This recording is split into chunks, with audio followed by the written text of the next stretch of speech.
بسم الله الرحمن الرحيم. ازيكم يا حبايبي؟ عاملين ايه؟ ان شاء الله تكونوا بخير. هعمل معاكم فيديو النهارده ان شاء الله يعجبكم، هو الكشري المصري. طريقه بسيطه وسهله وان شاء الله يعجبكم تعملوه وتجربوه ان شاء الله. انا دلوقتي بزينه معاكم بعد ما استوى كل طلباته استوت اهيت، بزينها معاك الطبق عشان ممكن انت تعملها برضو بنفس الطريقه، تزيني بنفس الطريقه. اهو تحط الرز الاول وبعدين المكرونه وبعدين العدس بالجبه، وبعدين الصلصة، وبعد كده حمص الشام، وبعدين البصل، وخلاص. اه ده في الاخر دي النتيجة النهائية اهوت.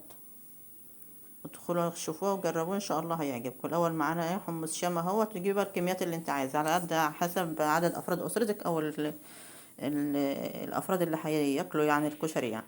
تغسلي الكشري الحمص الشام طبعا وتحطيه على النار. انا غسلته حطيته على النار، ومعايا عدس بجبه برضو. تحط عليه المكونات ديت اللي هو توم وبصل وطماطم، اهو شويه ملح، وتحطيه برضو على النار.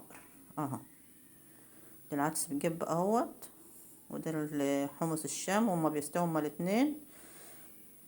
هنجيب عدس بقى اصفر ورز، الكميه برضو اللي انت عايزاها على حسب افراد الاسره اللي هياكلوا او الافراد اللي انت هتاكلوهم ايه الكشري. هنعمل بقى الرز اهوت. جبنا معلقتين سمنه بلدي، وهنحط عليه شعريه، نحمر الشعريه. انا بنحب نزود الشعريه على الرز، بتديها طعم جميل ونكهه حلوه خالص. بتحمريها اهيت الشعريه لحد تاخد اللون دهوت. انا غسلت الرز طبعا والعدس الاصفر مع بعض، حط مع بعض وغسلتهم وتنقيهم طبعا، وحمرت الشعريه وتحطها عليها اهوت. تقلبهم شويه كده في الاول لحد ما ياخدوا حراره عشان يغلي معاكي بسرعه، الميه تغلي معاكي بسرعه اهو. تحطي بقى الميه يا دوبك، الميه يا دوبك زي ما انتم شايفين الشكل اللي قدامكم كده، هي ما يتغطاش كده. وتحطي الملح بقى عشان يطلع مفرفر معاكي اهو. شوفوا لما استوي بقى اهوت مفرفر خالص ازاي، عشان ما زودتش الميه. ما تزوديش الميه في الرز، يا دوبك ما يبقاش مغطي او مغطيها، يا دوبك يا دوبك كده مقطعة حاجات بسيطة خالص. هنيجي بقى نعمل الصلصة اهوت بتاعت الكشري. معلقة توم كبيرة او معلقة ونص كبيرة اهيت، في شوية زيت. تحمريهم طبعا، متخلوهمش يتلهفوا معاك، دوبك يصفروا زي ما انتوا شايفين اللون كده. معانا كزبرة خضراء او كزبرة ناشفة، فلفل اسمر، البهارات بتاعتها، خل اهوت، شوية خل. دي الطماطم بقى اهي، الصلصة. تحطهم بقى انت بعد تحطي برضو شطة حراقة، حط شوية بعد ما استوت الطماطم. بتسويها طبعا بعد ما استوت زودها مية كده. بعد الطماطم ما بتستوي زودها مية والتمليحة بتاعتها. هنيجي بقى نسلق المكرونة. انا بنحط نوعين مكرونة، مكرونة سباكيتا ومكرونة ايه عادية اهي. يستووا مع بعض اهما. لما تحسيهم يستووا تصفوهم في المصفى، ما تحطيش عليهم مية، وتفضيهم تاني في حلة كده، وتحط عليهم ايه معلقتين 3 زيت عشان المكرونة ما تمسكش ببعضيها، تبقى مفرفرة برضو. وتقلبهم في بعض كده وهم سخنين. اول ما تحطيش عليه ميه ساقعه تطلعيهم تصفيهم الميه الساخنه، وتحط عليهم شويه الزيت وتقلبهم في بعض كده عشان يفضلوا مفرفرين.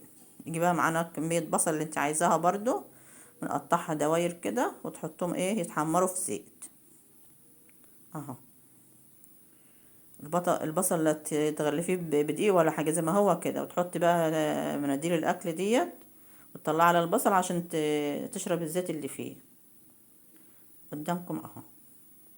يطلع تحمري بنفس اللون كده. نعمل بقى الدقه بتاعت الكشري.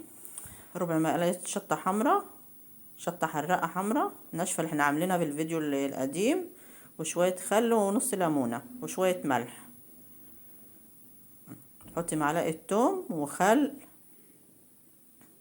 وملح وربع معلقه شطه حراقه. نيجي بقى نحط نوزع يعني نحط نغرف يعني. حطينا رز الاول، بعدين المكرونه، بعدين العدس ابو جبه، بعدين الصلصه اهيت اهي. صلصه بعد ما استوت قدامك اهي. نحط بقى حمص الشام بعد ما استوى. طبعا ما تحط له شويه ملح، كل الحاجات دي تحط لها حاجات ملح بسيطه وهي بتستوي عشان ما يبقاش تمليحه جامد. تحطي بقى الزينه بالبصل المتحمر كده زي ما انتم شايفين قدامكم كده. ولو انتوا سمعتوا الفيديو يا حبايبي بتاعي لحد دلوقتي وعجبكم، ادخلوا اعملوا اشتراك للقناه ولايك وتكتبوا لي تعليق حلو زيكم. السلام عليكم ورحمه الله وبركاته.